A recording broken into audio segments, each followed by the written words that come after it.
But எங்கள் 2 பேருக்குள்ள நாங்கள் நிறைய பேசியிருக்கோம், அதெல்லாம் ஸ்டேஜில் சொல்ல முடியாது. But I think we had great time. I think நான் ரவியனை எப்போ ஃபஸ்ட் பார்த்தேன்னு நான் சொல்லணும்னு ஆசைப்பட்டேன்.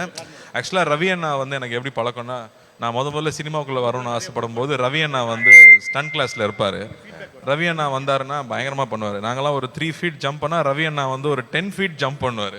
அப்போ பார்த்து பயமாக இருக்கும், ஐயோ இந்த சினிமாக்குள்ளே தான் நம்ம வரப்போகிறோமான்னு. கிளாஸ் முடிஞ்சோடனே கூட்டிகிட்டு போய் ஜூஸ்லாம் ஃப்ரீயாக வாங்கி கொடுப்பாரு, காசு கொடுக்க மாட்டார்.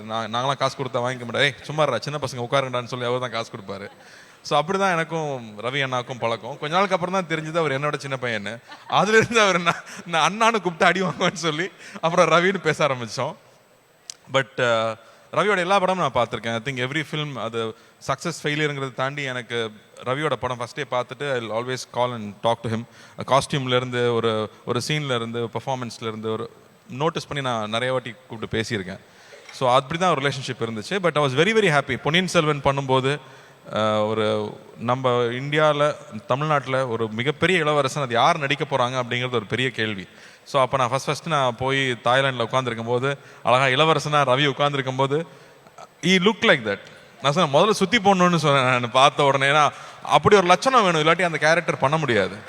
ஸோ அதுக்கான எல்லா லட்சணமும் இல்லை, ஒரு ஒரு இளவரசனாக இருக்கக்கூடிய எல்லா லட்சணங்களும் ரவிக்கிட்ட உண்டு. எனக்கு அதை விட ரொம்ப பிடிச்ச விஷயம், மனசால கூட யாருக்குமே கெடுதல் நினைக்காத ஒரு ஆள் ரவி. அவனால் நினைக்க முடியாது, he is not made like that. அதனால் I am so proud of him. And இன்னைக்கு அவன் வந்திருக்கிற தூரமாகட்டும், நாங்கள் 2 பேர் உட்காந்து பேசும்போது எனக்கு ஒரு ஃபுல் நரேஷனே கொடுத்தாரு அவர் ஒரு டின்னர் டேபிளில். அவர் டைரக்ட் பண்ணி அவர் நடித்து நாங்கள் 2 பேர் நடிக்கிறதுக்கு ஒரு கதை முதல்ல பேசிட்டோம், ஆல்ரெடி பேசியிருக்கோம். So I was very surprise. Ravi comedy பண்ணிகிட்டே இருப்பான். ஆனால் ரவியோட இன்னொரு சைடு நமக்கு யாருக்கும் தெரியாது. நான் சொல்லிட்டே இருப்பேன், ஜிம் கேரி அளவுக்கு ஒரு சைடு ரவி இருக்கு, இன்னும் ராஜாண்ணா கூட அதை ஸ்க்ரீனில் காமிக்கல. ஐ திங்க் அது வந்து இப்போ நம்ம யோகி பாபு பண்ணுற படத்தில் அது எல்லாத்தையும் நம்ம பார்ப்போம்னு நான் நினைக்கிறேன். அவர் என்னெல்லாம் வெளியில் காட்டலையோ அது எல்லாத்தையும் யோகி பாபு மூலமாக நம்ம காட்டுவார்னு நான் நம்புகிறேன். So I have always been surprised. அவன் ஜாலியாக மட்டும்தான் இருப்பார்னு நினைக்கும் போது சினிமா நல்லா தெரியும், ஒரு ப்ராப்பர் ஃபிலிம் ஸ்டூடெண்ட்டாக வேர்ல்டு சினிமா அப்சர்வ் பண்ணிகிட்டே இருக்கிற ஆள். இதெல்லாம் ரவி பற்றி யாரும் சொல்லியிருக்க மாட்டாங்க, ஏன்னா அவ்வளோ சீரியஸான சைடு அவருக்கு யாருக்கும் தெரியாது.